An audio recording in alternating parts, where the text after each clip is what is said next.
Acuérdense que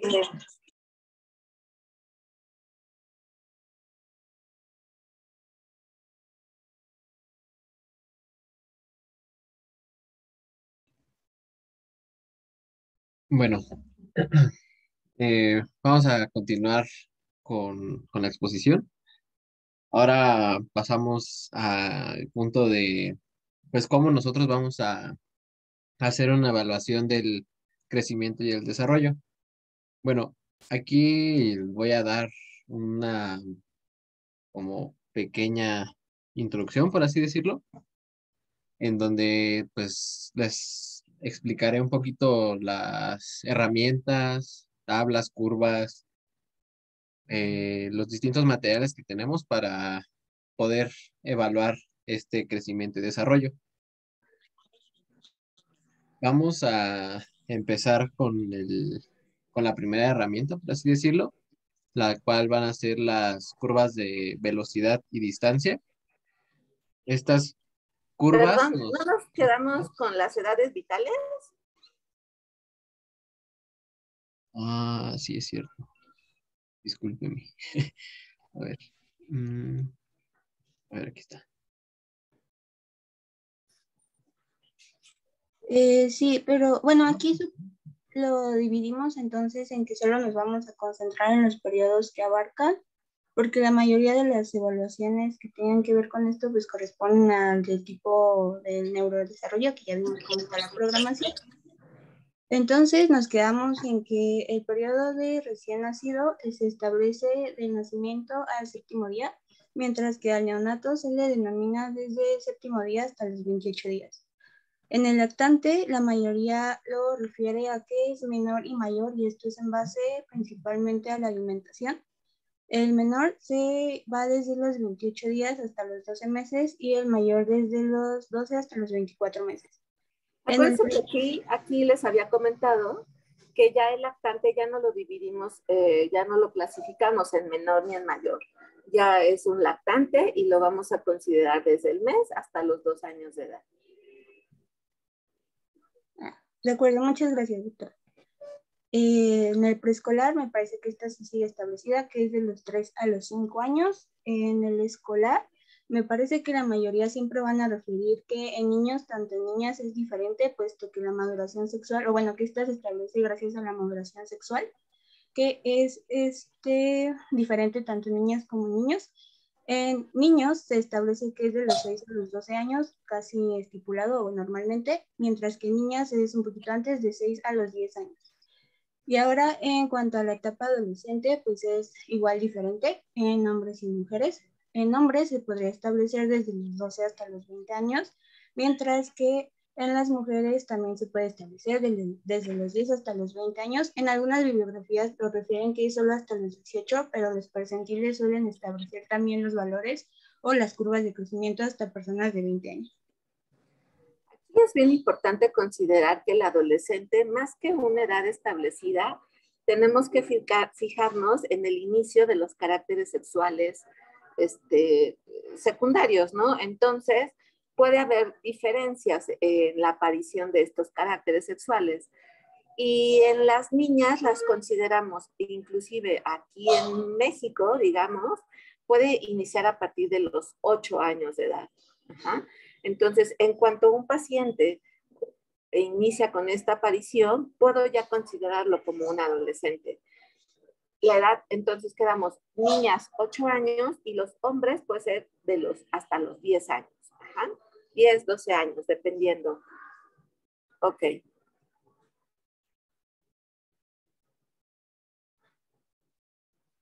¿Qué más? Ok, y ahora sí ya continuamos con lo que estábamos. ¿Qué serían estas? Las curvas de velocidad y distancia. Estas curvas van a tener como objetivo apreciar el patrón de crecimiento y las variaciones que vaya teniendo a través de las diferentes etapas de la vida, ¿no? Estas curvas, como podemos ver en la diapositiva, pues son dos, la de distancia y la de velocidad. La primera, que va a ser la de distancia, la que vemos en la diapositiva del lado izquierdo, aquí, eh, pues va a medir lo que sería el crecimiento desde lo que es el nacimiento hasta la adolescencia y va a expresar estas medidas en porcentajes. Como podemos ver en esta curva, se puede apreciar dos periodos de crecimiento rápido, los cuales van a ir separados un, eh, por un periodo de crecimiento lento. Esta curva va a dar una falsa impresión de que el crecimiento va a ser progresivo y uniforme, pero en realidad esto no es así. Por eso tenemos la segunda curva, la cual va a ser la curva de velocidad. Esta nos va a ayudar a tener una, nos va a permitir apreciar de manera más específica este patrón de crecimiento, ya que va a graficar los incrementos ganados en intervalos específicos de tiempo. ¿A qué me refiero con esto? A que va a graficar los centímetros ganados por el año. Entonces, estas curvas nos van a ayudar a ver este patrón de crecimiento y las diferentes variaciones que van a tener a lo largo de la vida. De todas maneras, con la segunda herramienta, que van a ser las percentilas, que son las que casi siempre o la mayoría de veces son las que se usan, nos dan como un rango más específico, ya que comparamos específicamente un valor con una población. Estas gráficas percentilares o percentilas las vamos a utilizar para establecer un juicio de normalidad y una anormalidad. Esto dentro de lo que sería una población en específico.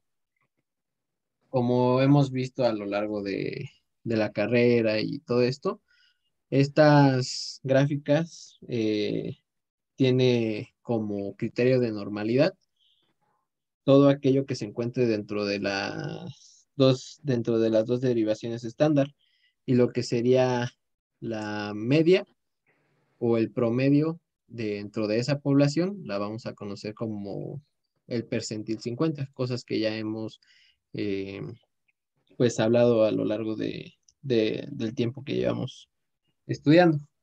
Estas gráficas, cuando el valor se encuentra fuera de esta normalidad, pues lo vamos a considerar como algo fuera de lo común, ¿no? Algo anormal. De todas maneras, para que quede como un ejemplo más claro, lo vamos a ver cuando veamos talla y peso un poquito más adelante. Aquí igual se van a utilizar estas percentilas para ver los rangos de normalidad y todo aquello que se encuentre fuera de este rango, pues va a ser considerado como anormal, ¿no? Aquí nada más es como esas herramientas que nos sirven para, pues, lograr tener un control o una visualización de cómo va siendo el desarrollo y crecimiento de nuestro paciente. Ahora sí, ya llegando a lo que sería como tal una medición, pues llegamos a esta parte que va a ser la medición de los segmentos corporales. Esta medición la realizamos para evaluar la proporción que guarda el crecimiento de lo que es el tronco con las extremidades inferiores. Todo esto para identificar pues trastornos específicamente de hueso o cartílago, como por ejemplo discondroplasia. Y todo esto lo llevamos a cabo con lo que sería la relación del segmento superior con el segmento inferior. Aquí en las diapositivas les coloqué un cuadrito en donde nos dan como la media o el percentil 50 en este caso para esta relación de segmento superior y segmento inferior, lo que debería de estar dentro del rango de normalidad. Para nosotros poder obtener esta relación de segmento superior con el inferior, pues tenemos que dividir estos, ¿no?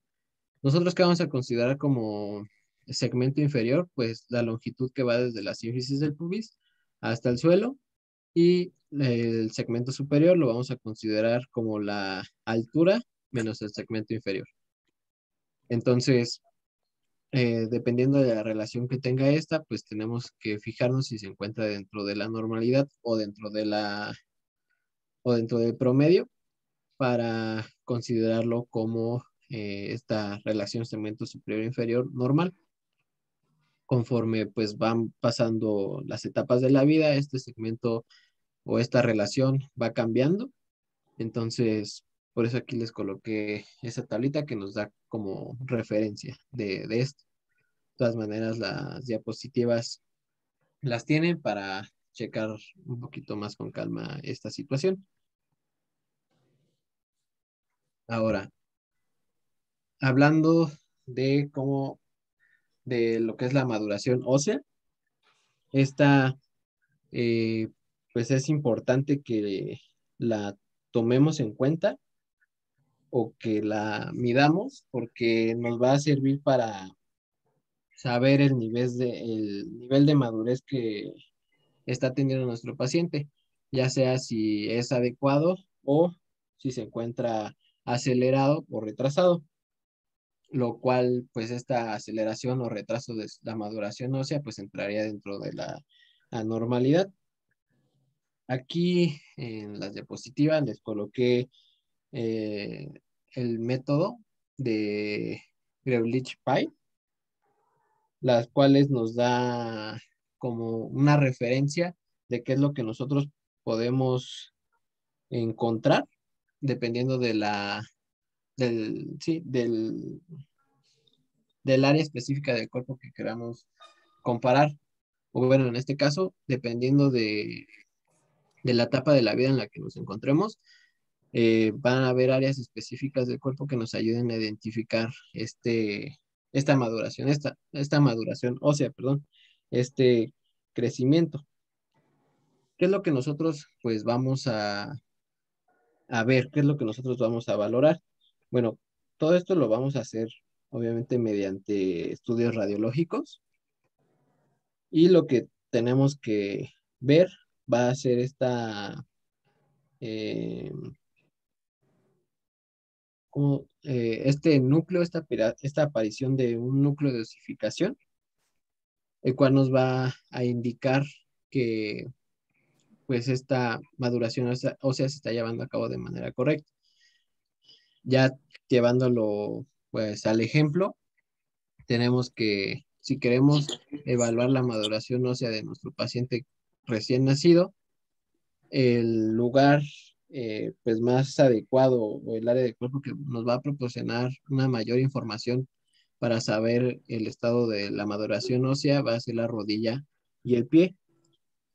Esta rodilla y el pie en los estudios radiológicos o vamos a poder apreciar la aparición de los núcleos de osificación, lo que sea la epífisis del fémur y la tibia, incluso, y en el pie, pues vamos a ver lo que sería el cuboides.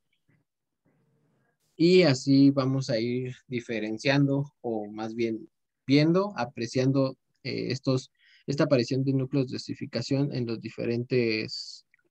en las diferentes áreas del cuerpo que nos van a proporcionar mayor información dependiendo de la edad de nuestro paciente. Por lo cual, pues vamos a tener que, si por así decirlo, o aquí en la diapositivas nos podemos dar referencia con la tabla y con la imagen, ¿no? Aquí, Perdón. Ajá. aquí nada más voy a hacer un paréntesis. Normalmente lo que nosotros evaluamos, tenemos dos edades, digamos. Una que es la edad cronológica y una que es la edad biológica. Entonces, estas deben ir siempre a la par, en concordancia. Para yo hacer la valoración de la edad biológica, puedo utilizar estas tablas o esta maduración ósea. También puedo utilizar maduración ósea que otro me pudiese orientar a una edad biológica.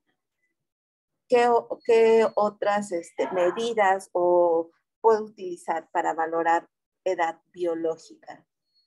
¿Qué significaría que, por ejemplo, tengo una niña de 10 años de edad, pero no está creciendo o se estancó en su crecimiento?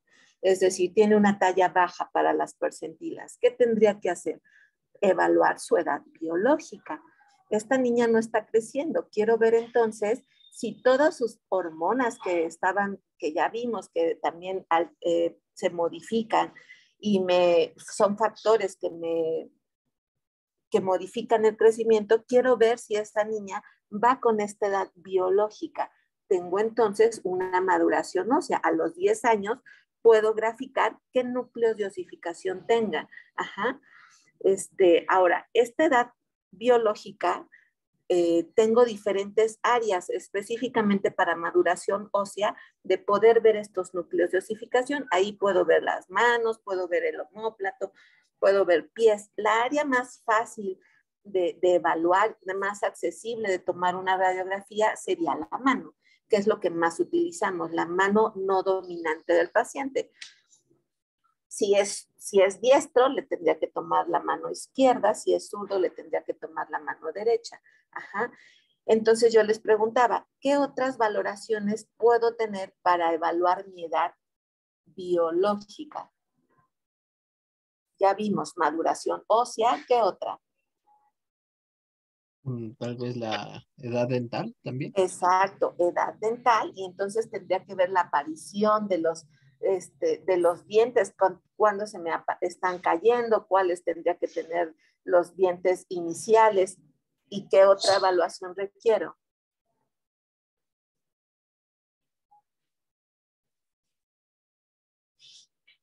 Niños, eso tenían que estudiarlo. El Tanner, ¿no? Mi Yo había leído, aparición. ¿Quién quiere participar? yo había leído sobre los estadios de Tanner en hombres y mujeres. Exacto. Entonces, estas me sirven para valorar mi edad biológica, edad ósea, escala de Tanner y edad o aparición de mi edad dental, ¿no? Pero obviamente las voy a considerar específicamente maduración ósea. No a todos les voy a tomar maduración ósea, una radiografía, solamente cuando tengo una discordancia en mi crecimiento. Si yo grafico a mi paciente, a este niño no está creciendo de forma adecuada, mis percentiles están por debajo, tengo que valorar entonces qué edad biológica tengo. Y entonces es cuando tomo una edad ósea. De forma rutinaria no la considero. Ajá. Sí tendría que considerar en todos valorar mi escala de Tanner, porque entonces también me da signos patológicos. ¿Qué tal si a los 5 años empieza una niña a tener caracteres sexuales secundarios? Obviamente es un dato de alarma. Ajá. ¿O qué tal si ya llegó a las 12 y no ha iniciado caracteres sexuales? También sería un dato de alarma. Ajá. Entonces, para que no se confundan, ¿para qué me sirve esta edad ósea?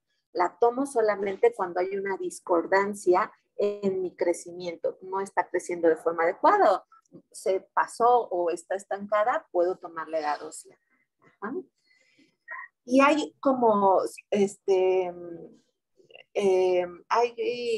aquí como que no es tan evidente, pues se hace gráfico, pero hay otras fotos que hay inclusive aplicaciones en el celular donde me toman la fotito real, como se vería en una radiografía y se ven mejor que esta, ¿no?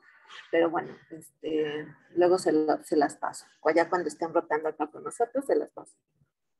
Ok, ¿entendieron para qué me sirve esta edad ósea?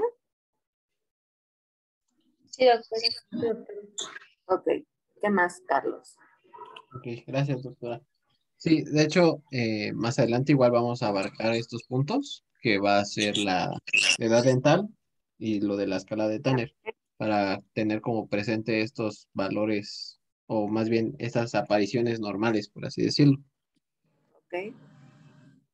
Aquí está como la segunda parte. En esta diapositiva pues fue de nacimiento hasta los 5 años y en esta de 6 a 11. Ok, y bueno, aquí llegamos a lo que sería la parte de la edad dental, justo lo que estábamos hablando.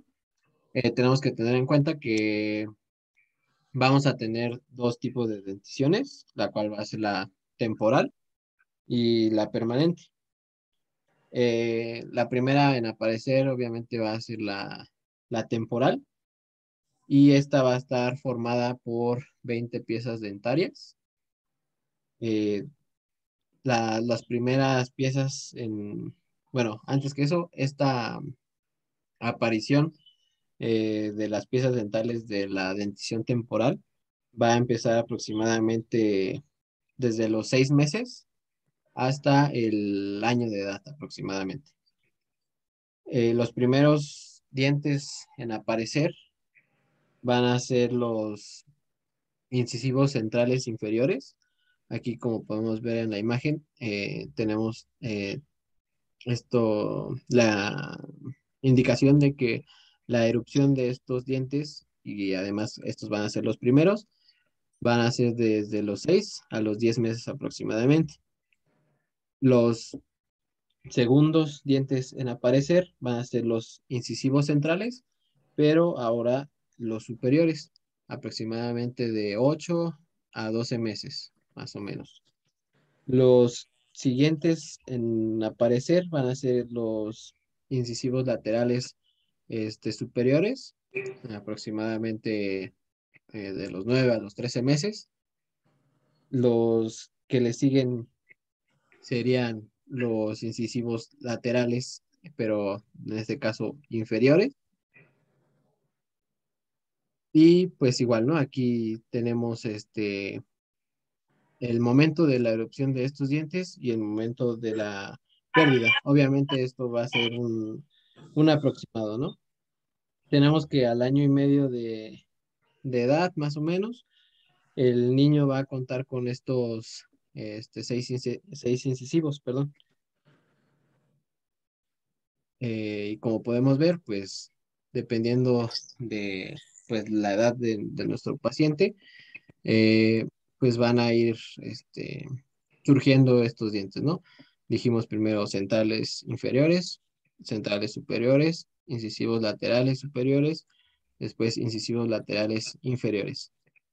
Y así con las distintas, con los distintos meses. Eh, tenemos que, pues a esta primera erupción dentaria, va a tener una pausa aproximadamente de 2 a 3 meses para que después de esta pausa de 2 a 3 meses se presente una rápida emergencia bueno, erupción, mejor dicho, de las siguientes piezas dentales, que pues estos van a ser como ya los mencionamos, los incisivos laterales inferiores y posteriormente los 4 molares primarios. Los caninos van a tener una erupción de entre 18 a 24 meses, dependiendo del paciente, pero esto sería como el rango de edad en el que estos dientes emergen, para que pues después de estos pues sigan como últimos, los segundos molares. De todas maneras y de igual manera les digo, tienen la diapositiva para poderlo checar más detenidamente. Pero de todas maneras, pues cualquier cosa, pues díganos.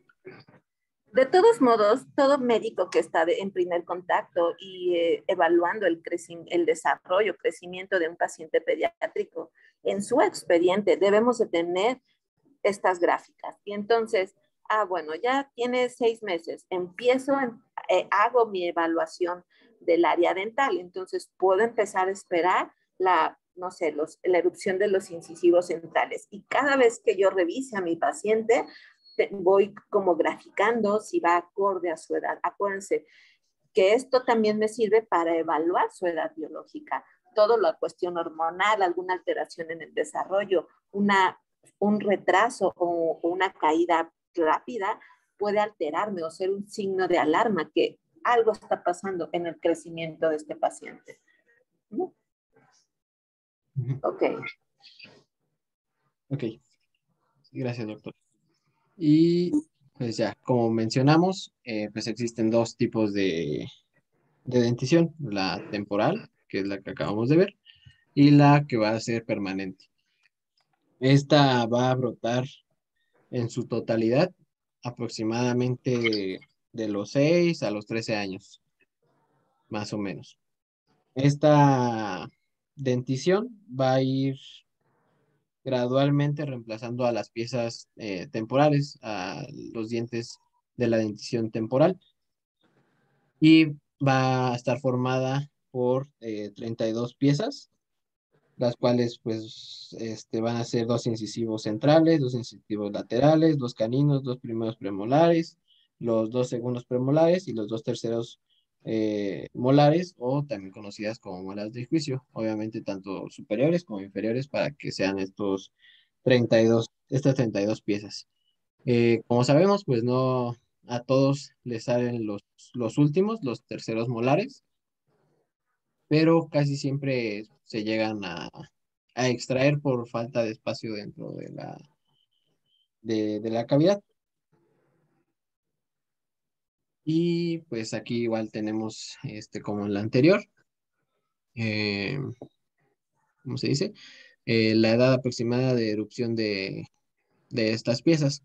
Los incisivos centrales van a tener una erupción aproximadamente de 7 a 8 años, los laterales de 8 a 9, los caninos de 11 a 12, los premolares entre los 10 y 11 años, al igual que los segundos premolares. Como les comenté, pues estas piezas van a ir reemplazando a la anterior, y pues ya a partir de esta, pues ya no hay otra, ¿no? Como sabemos. Esta va a ser la definitiva, la permanente. Y de esto creo que ya.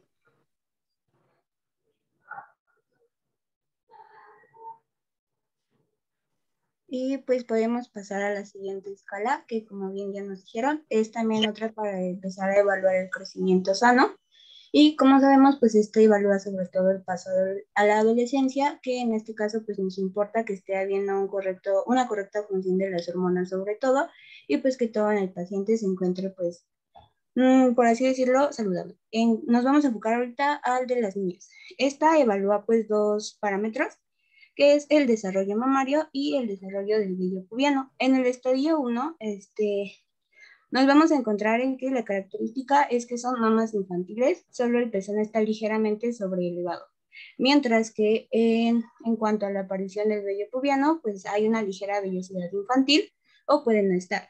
En cuanto al estadio 2, ya estamos hablando del brote mamario, que es cuando las areolas y pezones sobresalen, por así decirlo, como un cono, y esto indica la existencia del tejido glandular subyacente que ya está como que comenzando a reaccionar, y pues también se habla de que hay un aumento del diámetro de la areola, mientras que para el vello pubiano pues se dice que es escaso, lacio y ligeramente pigmentado. Usualmente está a lo largo de los labios mayores sobre todo. En cuanto al estadio 3, se dice que es la continuación del crecimiento con elevación de mama y areola en un mismo plano. Ahora tenemos que ver que estos ya estén siendo correspondientes entre sí y estén ocurriendo al mismo tiempo. Mientras que en el vello pubiano, pues vamos a ver que es ya de un tipo rizado, aún es escaso y pues también es escaso pero oscuro. Y está claramente pigmentado sobre los labios también. En cuanto al estadio 4, la areola y el pezón pueden distinguirse como una segunda elevación por encima del contorno de la mama. Mientras que para el vello pubiano ya se empieza a caracterizar por ser de tipo adulto, pero no con respecto a la distribución, o sea, el crecimiento hacia los pliegues inguinales y esto. Pero ya tiene, aún no está indicado, aún no se está desarrollando hacia la cara interna de los muslos, que vamos a ver, es una de las características ya en el tipo de vello adulto. Y ya el último estadio es a partir del 5, que es un desarrollo mamario total, o sea, la areola se encuentra a nivel de la piel y solo sobresale el pezón. En algunos casos se puede, bueno, encontré que puede que la mujer se mantenga en el estadio 4 y puede ser considerado normal, pero habrá que evaluar que no esté ocurriendo nada más en esa paciente.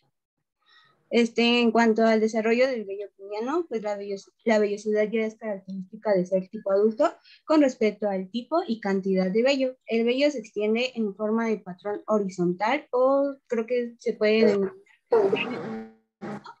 y ahora sí se puede ir extendiendo hacia la cara interna de los muslos. Se puede decir que en el 10% de las mujeres evaluadas sanas puede extenderse por fuera del triángulo pubiano, pero igual hay que evaluar que no esté existiendo alguna característica hormonal que esté pues ahí afectando en la paciente.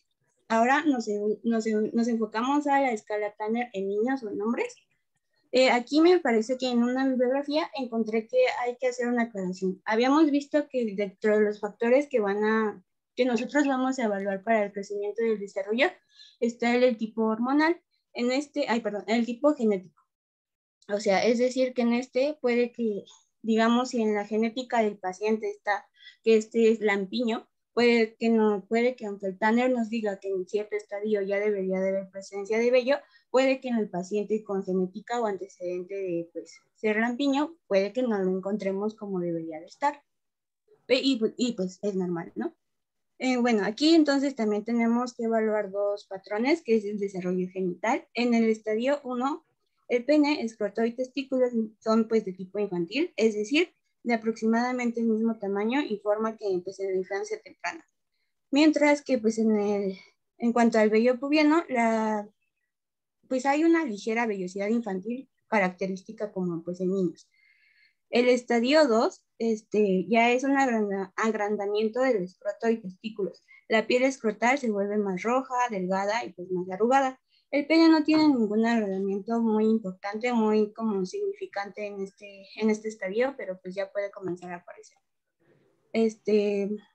En cuanto al vello, es escaso, lacio y ligeramente pigmentado, que también es usualmente arraigado hacia el pene. En el estadio 3 ya encontramos ahora sí un agrandamiento del pene, principalmente en cuanto a longitud. La continuación del desarrollo testicular y escrotal, como hemos visto, tiene que corresponder y estar como en relación. Mientras que para el desarrollo pubiano, pues es el vello rizado, aún escasamente desarrollado, pero ya también es oscuro. Está claramente pigmentado y sobre todo sigue siendo arraigado hacia el pene. En cuanto pasamos al estadio 4, hay un aumento del tamaño del pene con crecimiento tanto de diámetro y el desarrollo del glande. Continuación también del agrandamiento de testículos y escroto, de igual forma tenemos que ver que estos estén concordando entre sí, y un aumento en la pigmentación de la piel escrotal. Mientras que para el desarrollo pubiano es también ya considerado de tipo adulto, pero con respecto a la distribución, o sea, solamente hay crecimiento del vello hacia los pliegues inguinales, pero aún no se está irrigando o el crecimiento no está dado hacia la cara interna de los muslos. Y ahora pasamos al estadio 5 y último, que pues los genitales ya tienen que tener un tipo de tamaño y perdón, adulto, ya considerado normal tanto para las características que componen al paciente. Mientras que para el desarrollo pubiano, pues ya sabemos que hay un desarrollo de la vellosidad del tipo adulto con respecto a tipo y cantidad de vello. El vello ahora se extiende también en forma o en un patrón horizontal, que también puede ser denominado femenino, y el vello crece también en la cara interior de los muslos, como hemos visto, es una de las características principales que habría que evaluar, mientras que aquí se dice que en el 80% de los casos el crecimiento del vello continúa hacia arriba, o sea, a lo largo de la línea del alba en los hombres. La que sigue, por favor.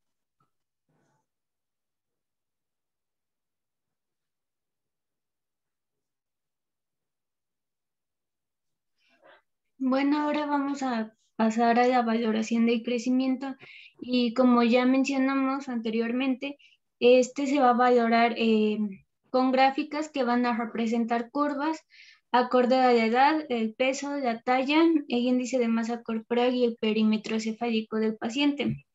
Una vez que se toma la antropometría del paciente, se va a graficar de acuerdo a su edad y se va a considerar normal cuando se encuentre entre el percentil 50 y más 2 desviación estándar. O sea que debe de estar debajo de la percentil 95. O también es normal cuando se encuentra entre la percentil 50 y menos 2 desviación estándar, que es arriba de la percentil 3 o 5. Perdón. No.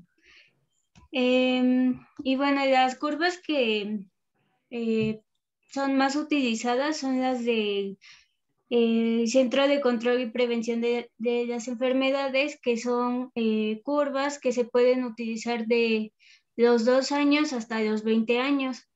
Y también existen las curvas de la OMS que son recomendadas en niños de menores de 5 años.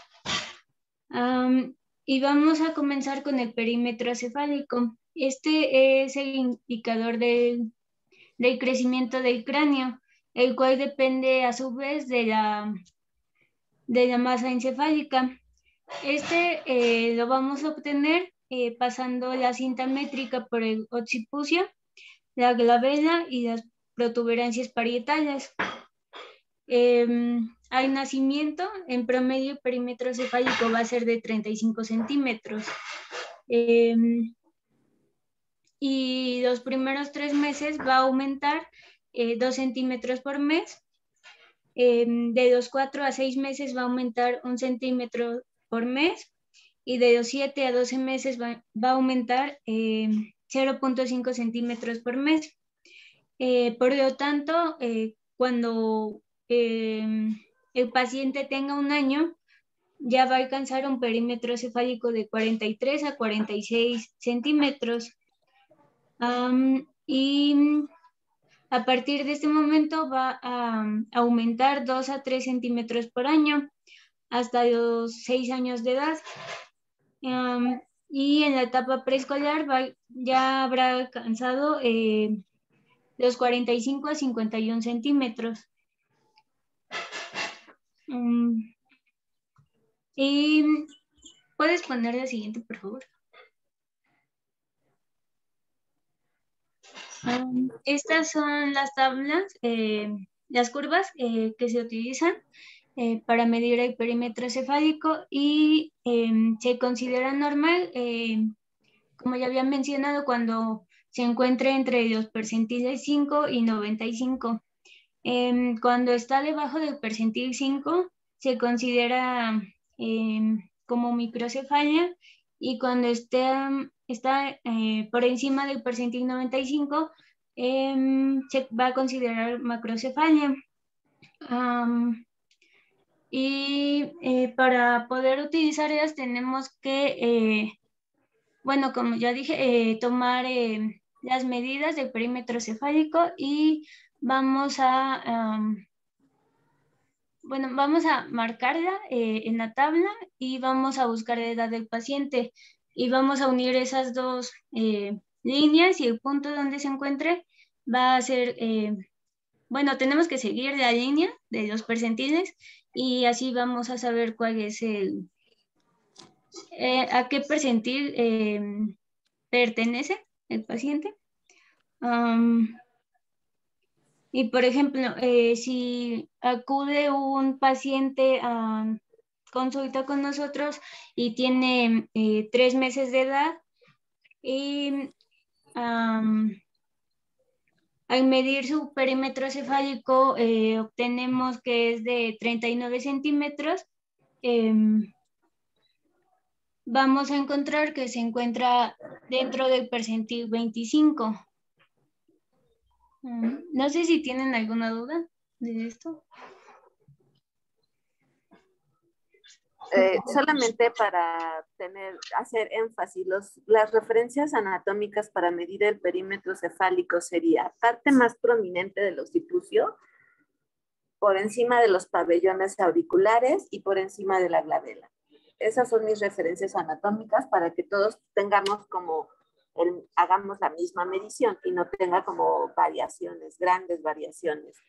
Y efectivamente, hasta los 2 años como obligatorio, tengo que tener dentro de mis medidas para evaluar el crecimiento en un paciente, obligatorio medir perímetro cefálico, por lo menos hasta los 2 añitos de edad. Y obviamente graficarlo. Y llevar su curva de crecimiento. Ajá. No sé si tengan alguna duda de lo que les está diciendo su compañera. Creo que no. No, pero... Ok, ¿qué más? Entonces vamos a continuar ahora con la talla. Y esta va a ser definida como la distancia del vértice, que es el punto más elevado de la cabeza al suelo. Y para realizar su medición, el sujeto debe estar descalzo, de pie, con los talones unidos, las piernas rectas, las rodillas juntas, la columna en extensión, los hombros relajados, y debe estar pegado a la superficie vertical en la que se va a situar el estadímetro. La cabeza debe estar en el plano de Frankfurt, que es cuando, bueno, el canto externo del ojo debe estar al mismo nivel de la implantación superior del pabellón auricular. En menores de 2 años podemos, para calcular la talla teórica de un niño, podemos utilizar la fórmula que es edad en meses por 2 más 54. Y en niños de 2 a 12 años usamos la fórmula de edad en años por 6 más 77. Y la talla de nacimiento va a ser de 50 centímetros aproximadamente. Los primeros 3 meses va a aumentar 3 centímetros por mes. Va a aumentar 2 centímetros por mes del cuarto al sexto mes. De los 7 a 12 meses va a aumentar 1 centímetro por mes. Y al primer año va a aumentar en total 25 centímetros. Y a partir de este momento va a aumentar 1 centímetro por mes.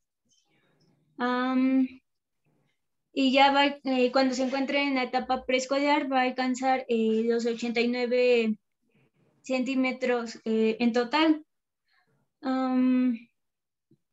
Y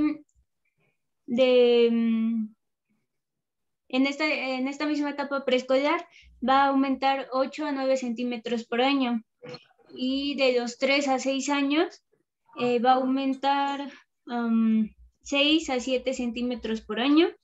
Y de los 6 a 12 años va a aumentar 5 a 7 centímetros por año.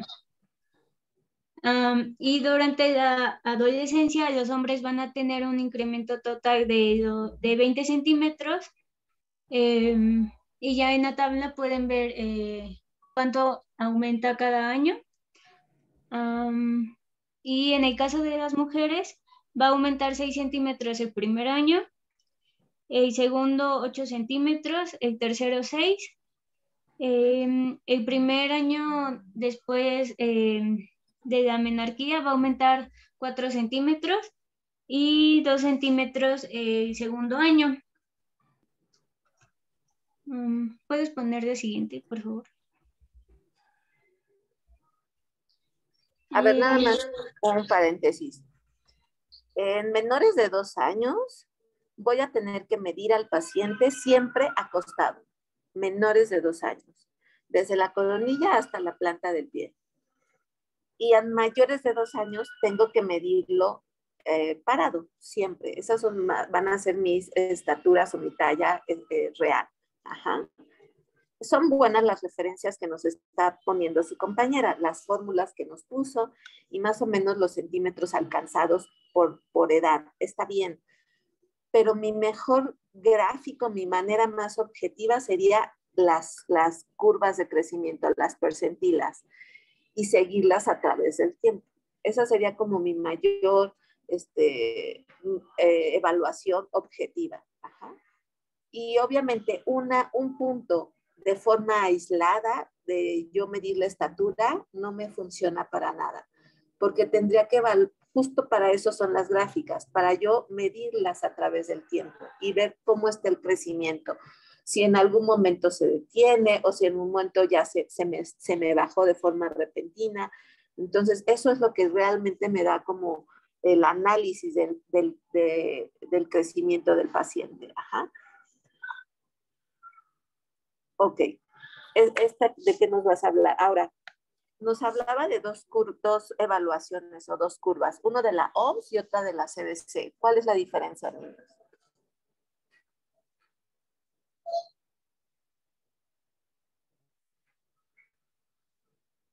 Es como la edad para la que las vamos a utilizar, porque las de la CDC es de 2 a 20 años y de la OMS son hasta los 5 años de edad.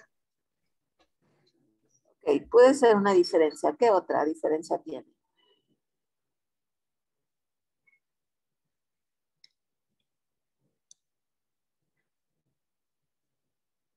¿No?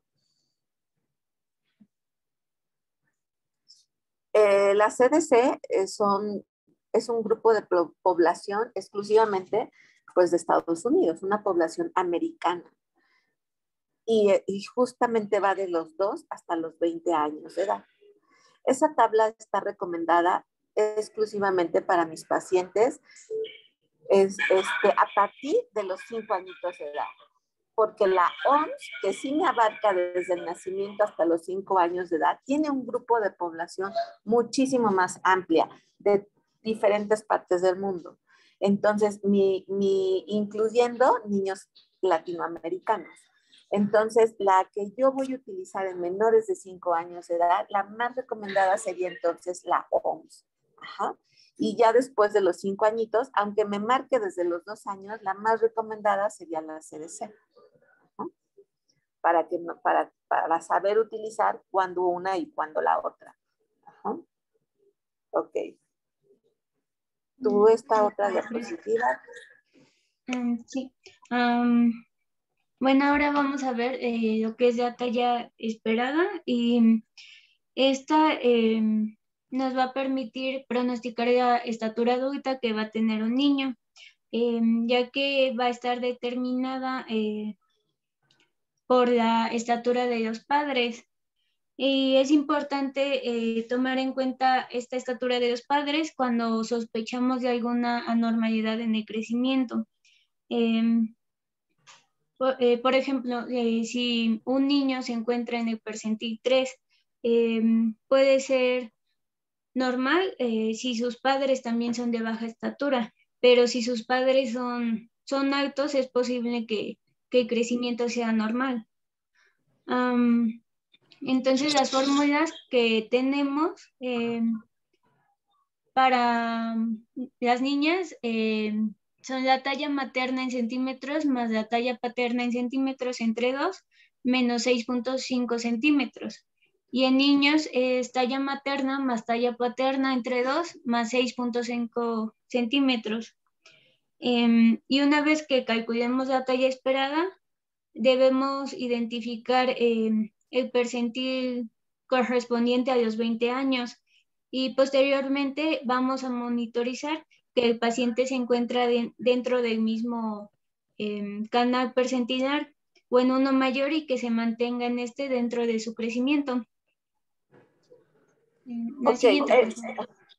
Esto también lo conocemos como talla blanco familiar. Y justo si estoy hablando de que estamos utilizando mayores de 5 años, curvas de niños que no son de nuestras condiciones, pues, de nuestra genética, entonces la mayoría de ellos, seguramente, cuando yo porcentile un niño mexicano en curvas de CDC, seguramente va a estar muy por debajo. Por eso es que hago algo que conocemos o calculo lo que conocemos como talla blanco familiar. Y esto nos habla del factor genético de mi paciente, ¿no? Entonces, mi talla blanco familiar, y ahí les puso la doctora, su compañera, cómo puedo calcularla. Hay diferentes fórmulas con diferentes nombres propios. Esta puede ser una muy fácil de aprenderse. Esta tengo que aprendérmela forzosamente. Y entonces calculo mi talla blanco familiar y esta talla blanco familiar que justo se va a los 20 años, es lo que yo espero que crezca el niño a los 20 años, trazo una línea imaginaria en el percentil que le haya tocado. Y esa talla blanco familiar, va a ser su percentil a 50 para ese paciente. Y entonces yo espero que a través del tiempo crezca en esa percentil a 50 para el niño. Porque si no tomo en cuenta esta talla blanco familiar, seguramente voy a caer en considerarlo como una talla baja en mi paciente. ¿Sí me entendieron? Digamos la estatura promedio, puedes pasarme tu anterior gráfica y pongamos un ejemplo. Justo esa. Un promedio de una familia mexicana, la mamá puede medir, les voy a dar la estatura y sacan la talla blanco familiar. La mamá en promedio mexicana puede medir 1,55 m, ¿no? Y la estatura del papá le voy a poner 1,60 m. O los vi muy chiquitos, creo. Bueno, hagan cuál sería esta va a ser una niña, una mujer, y va a tener 5 años de edad. Si mide la mamá 1,55 m y el papá 1,60 m, ¿cuál es la talla blanco familiar?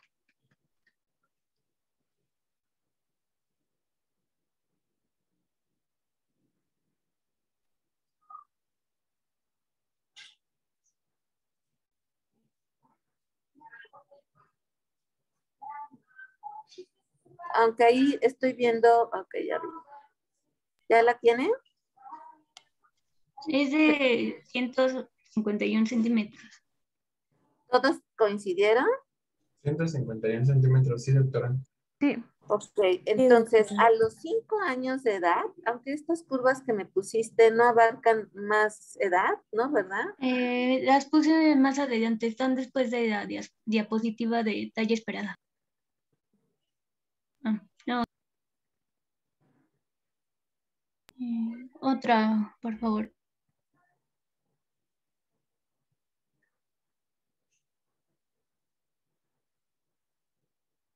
Ahí está, ¿no? Entonces, si tengo 5 años de edad, ahí grafiquen ustedes mismos, tengo 5 años de edad y mi talla blanca familiar, ¿cuánto fue? 151 centímetros. Entonces, váyanse a los 20 años. A los 20 años, esta niña tendría ¿en qué carril tendría que estar? ¿Qué percentila? ¿1,55 m dijimos? Sí, doctora. Entonces, ¿qué percentila les da a los 20 años?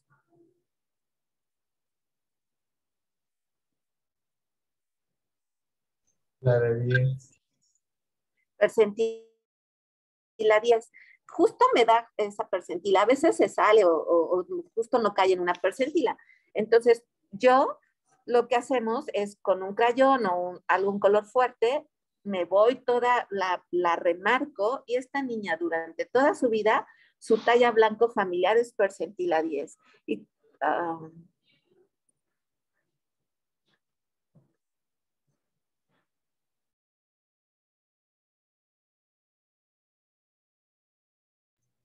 Creo que se salió la doctora.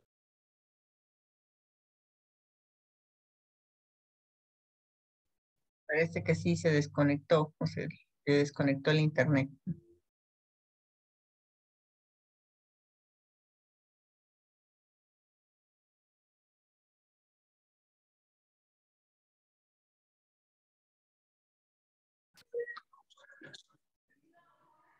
ya, perdón. Entonces, justo esta niña a los 5 años de edad, ¿cuál sería su estatura promedio, su percentila 50?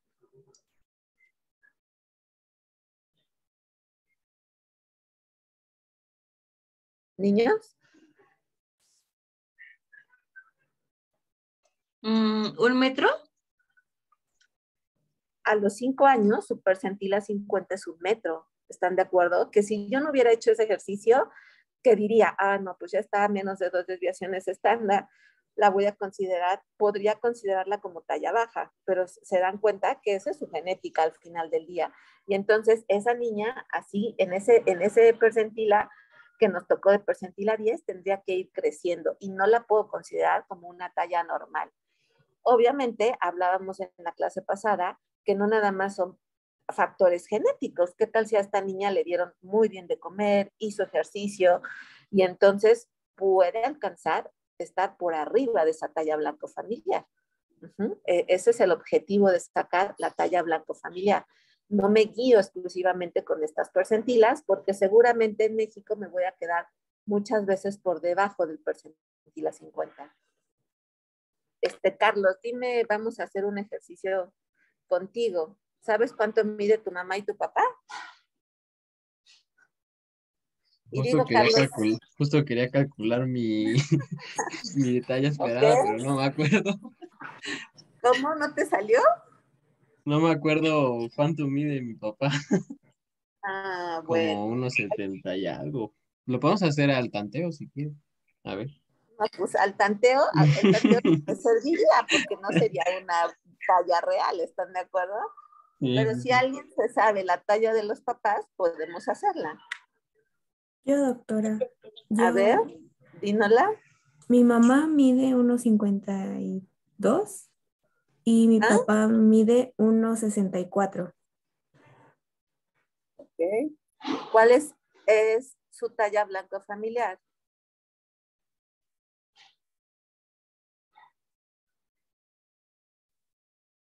Yo ya la tengo. ¿Quién la tiene? 1,51. 1,51, ¿no? Entonces, ella seguramente ahorita debería de estar midiendo, o sea, 1,51, fíjense qué qué percentila les da.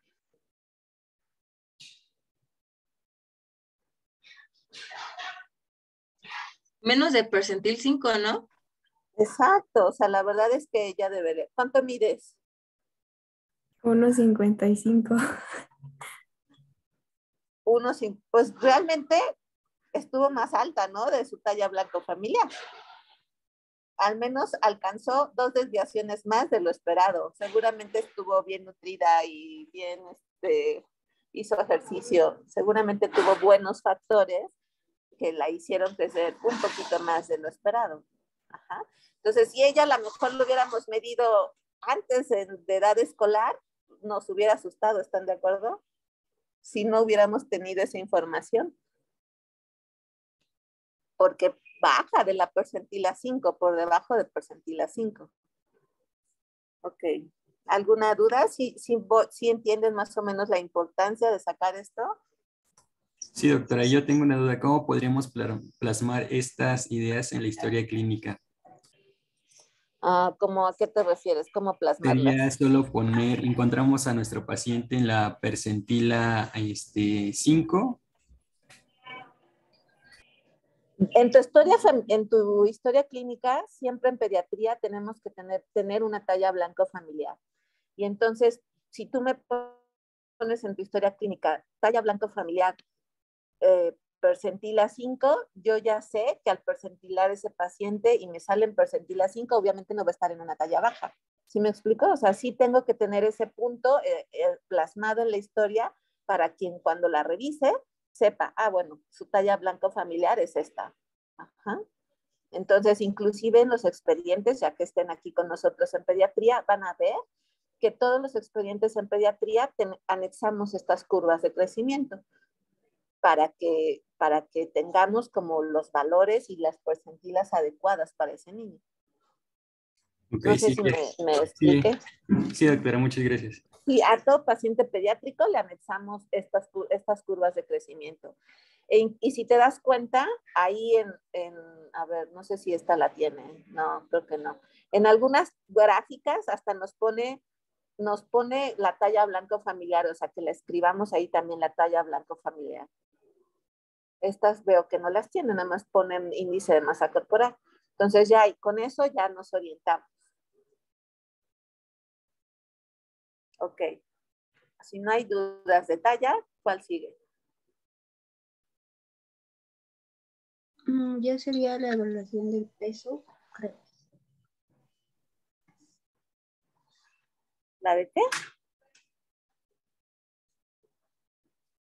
La del peso, que creo es la última ya. Ok. Bueno, entonces en este último rubro pues evaluamos cómo va a ir evolucionando el peso.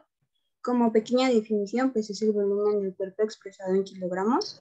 Habíamos quedado en la otra clase que en el primer cuatrimestre se espera un incremento de 750 gramos por mes, al segundo cuatrimestre de 500 y al tercero de 250 es lo que debemos de estimar en pacientes menores de un año. Pero en cuanto a fórmulas, encontré, se podría decir que tres, que la más estimada o la más utilizada es la de 1 a 6 años, que es de edad en años por 2 más 8, es de las que se suelen utilizar porque me parece la mayoría de los pacientes que van a consulta por algún padecimiento ya especificado, pues suelen encontrarse entre esta edad, mientras que los que evaluamos a menores de un año, pues suele ser por seguimiento.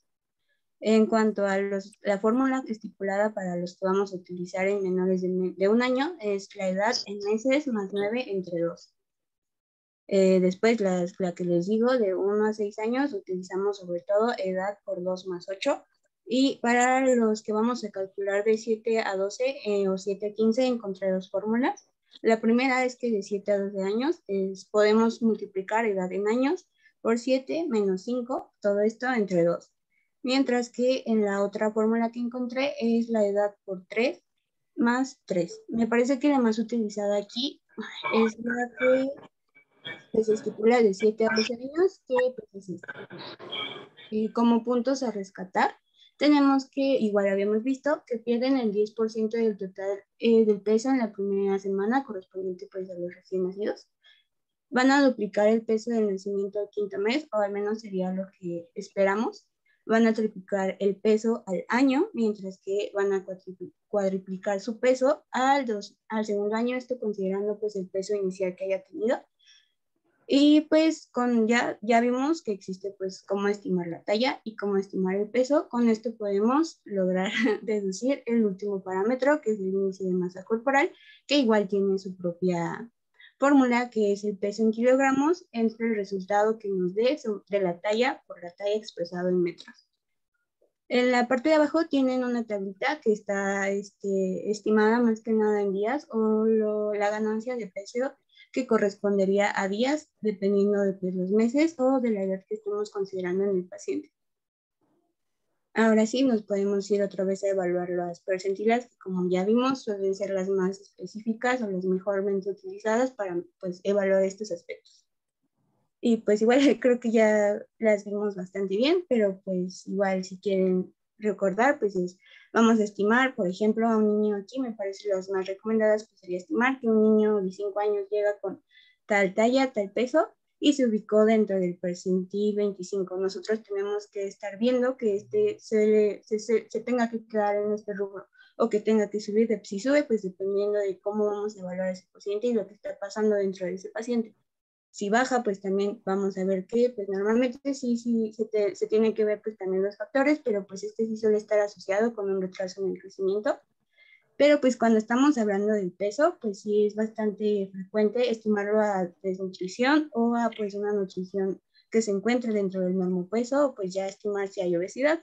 Como vamos a ver, me parece que en edades vitales la obesidad infantil suele ser un pronóstico para obesidad que se va a presentar en la etapa adulta. La que sigue, por favor. Estas fórmulas que nos enseñó su compañera al inicio del peso, es algo que sí nos tenemos que aprender de memoria. Apréndanse la que ustedes quieran, pero nos sirve hasta como de una referencia rápida. A lo mejor, ¿qué tal si la enfermera me dice, me pone, por ejemplo, en la consulta, nosotros en el servicio de enfermería nos mide y nos pesa a los pacientes, pero más o menos calculamos, pues si tiene 5 años yo espero este peso, esta estatura. Y cuando veo que los cálculos son diferentes, hasta me sirve para mí como médico decir, no, este niño está mal pesado o este niño está mal medido, hay que volverlo a hacer. Entonces, no es para que, o sea, realmente les vuelvo a repetir, mi referencia más objetiva son las curvas de crecimiento, pero sí tendría como para una referencia rápida saber, bueno, puede pesar o medir tal por estas formulitas que me puedo aprender. Ajá. Entonces, apréndanselas de memoria, están muy fáciles, ¿verdad? Y también el incremento de peso en el primer año también me lo tengo que aprender de memoria para aproximadamente yo calcular cuánto es lo esperado que va a pesar ese paciente. Ajá. Y estos los puntos de cuánto pierde, cuánto va a ganar, cuánto espera de triplicar y cuadriplicar su peso, también me lo tengo que aprender de memoria. Ajá, ok. ¿Qué más sigue?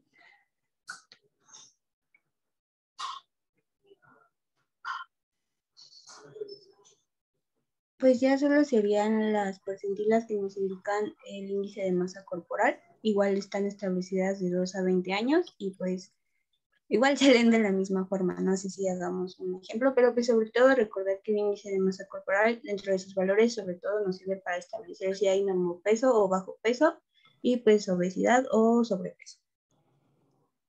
Ok, y bueno, ya para terminar, quiero que se lleven de todo paciente pediátrico, independientemente del motivo de consulta por el que vaya, tengo que evaluar su crecimiento y su desarrollo. Y con estas gráficas, o sea, siempre, bueno, ¿cuánto pesó? Lo gráfico. ¿Cuánto midió? Lo gráfica. Perímetro cefálico, lo gráfico.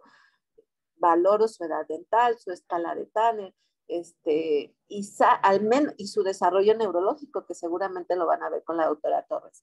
Y todo eso me da un panorama de que el niño está creciendo de una manera adecuada, que no se me tiene que pasar por alto ningún foco de alarma. Ajá. Alguna alteración en estas me está dando, algo está pasando con este niño y seguramente si no lo detecto, no voy a tener un buen crecimiento o no se va a desarrollar de manera adecuada ese niño. Lo voy a dejar pasar por alto y seguramente puede traer muchas complicaciones. Ajá. Entonces, reviso un niño y lo reviso de manera integral. Ajá. Independientemente del motivo por el que vaya. Ok, ¿hasta aquí alguna duda o pregunta? No, doctora. Ok, bueno, pues ya igual cuando estén acá, lo seguiremos evaluando. Bueno, entonces nos vemos mañana a las 12. Si no hay ninguna duda. Vale, Ya, doctora. por último, se me olvida, niños, se me olvida, porque creo que es esta pregunta de examen. El mejor índice antropométrico que yo tengo para evaluar crecimiento, ¿cuál sería?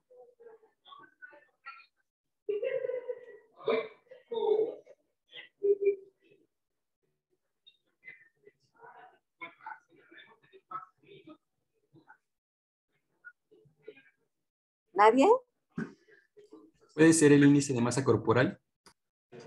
¿No?